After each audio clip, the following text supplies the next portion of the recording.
So I'm going to be vulnerable with you for just a minute, but just a minute, that's all you get. As I've said before, I really like books that make me think, especially books that cause me to examine my own life. In fact, I read two books recently that were theological in nature and really gave cause for some introspection. But the book I read this past week really got me thinking about the big picture. The idea that everybody is kind of on their own journey. And every person travels this journey at their own pace. Some people are a little bit slower in their pace than others. For example, this is where I get vulnerable. I'm in my mid-20s, and I don't really know 100% what I want to do with the rest of my life. And some people may think that's pathetic, and I kind of think it's pathetic too, but that's where I am. And that's the path I'm traveling. So what really stuck out to me in this book was there was a particular conversation that kind of had a big influence on the tone of the book, talking about what separates cowards from people who are courageous. And I started thinking, well, since we all travel our own path at our own pace, and some people may not progress as quickly as others, it takes a lot of courage to continue going down the path that's laid out before you when people are passing you like you're standing still. And I'm going to actually read you the quote that really stuck out to me, that I thought was really good. And she says, I knew that what I was seeking to discover was a thing I'd always known, that all courage was a form of constancy. That is, it was always himself that the coward abandoned first. After this, all other betrayals came easily.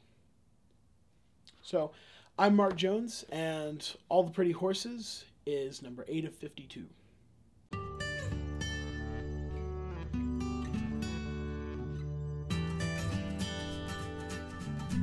All the Pretty Horses is the first book in Cormac McCarthy's Border trilogy.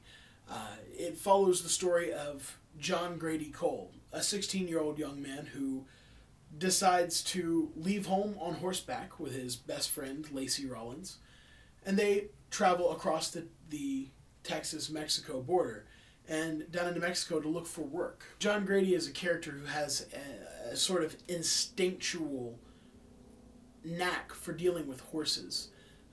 He loves them, he understands them, he's very good at teaching them. In fact, he and his best friend, Rollins, undertake the task of breaking 16 horses in 4 days. On their travels, they meet a young man who calls himself Jimmy Blevins, and that's kind of where their troubles begin. But don't worry, I don't want to give too many plot spoilers or anything like that, so I'll just keep it simple on this synopsis. So the story follows John Grady's adventures in Mexico, including even the time he spends in a Mexican jail, which it was pretty scary for the character. So this story is kind of about his journey and sort of a coming of age and a path of self-discovery.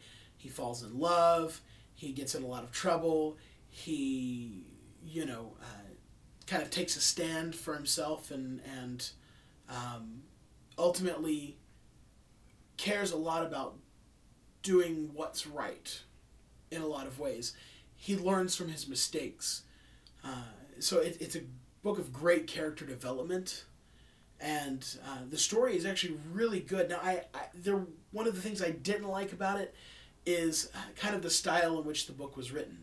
There were a lot of run-on sentences and not a lot of punctuation to give indication of the pacing. A great example being this line: "The mozo was an old man with a bad leg named Luis. When I read this, I immediately thought, what's the name of his other leg?" But after I started to get into the rhythm of the story and start to kind of be able to see the patterns without looking for the quotation marks and the he said, she said, I started to really be able to follow the story, and I found that I really, really liked it.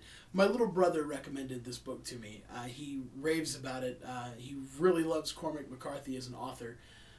And actually, later on this year, I'm going to be reviewing The Road, but that's a few months down the road. Now, if you've read this book, I'd love to hear your thoughts. Please leave a comment or a video response down below. You can also tweet to me. My Twitter handle is @MarkJonesAudio, and the hashtag for this series is down here in the corner. As always, thank you to Will Driskill for filming this. You can follow him on Twitter. It's @PenandPensive. So next week's book is a collection of short stories called The Half Mammals of Dixie by George Singleton. It takes place in my home state of South Carolina, but in a fictional town called 45, which is loosely based on the town of 96, which is a real town. The week after that, so number 10 of 52, will be The Catcher in the Rye by J.D. Salinger, because I never read that. But once again, thank you for watching Of 52. I'm Mark Jones, and I will see you next Tuesday.